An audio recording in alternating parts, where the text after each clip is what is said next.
အခုပြပေးမယ်လောက်ခေါ်စာလေးကတော့လက်ဝဲမြုပ်တွင်းမှာပဲအသွားပြန်လုပ်လေးတွေမရှိဘူးလားလို့မင်းနေတဲ့သူလေးတွေပဲဖြစ်ပါတယ်နော်လက်ဝဲမြုပ်တွင်းမှာရှိတဲ့အထဲဆိုင်နဲ့တင်နန်းစားအတွက်မြို့သမီးဝန်ထမ်းလေးတွေကိုခေါ်နေပါပြီရှင်စာအုပ်ထုတ်ဖို့ချုပ်ဖို့နာအတွက်မြို့သမီးဝန်ထမ်းမတော်ဦးအသက်20မှ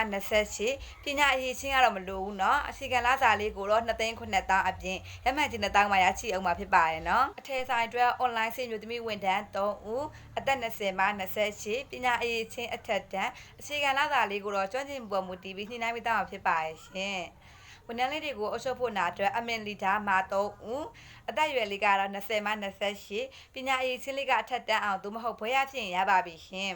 အမင်ပိုင်းကိုဥဆောင်နိုင်သူဖြစ်ပြီးတော့ဝန်ထမ်းလေးတွေကိုလည်းအုပ်ချုပ်နိုင်သူဖြစ်ရပါမယ်ရှင်စကားပြောပြပြလိမ့်မာတဲ့အပြင်တာဝန်ယူလို့စိတ်ရှိသူတွေကိုဦးစားပေးခေါ်ပြီးသားဖြစ်ပါရဲ့ရှင်အခြေခံလာစာလေးကိုတော့9သိန်းအပြင်ရမှန်ကြီးဘောနက်တွေကိုလည်းရချိအောင်မှာဖြစ်ပါရဲ့နော်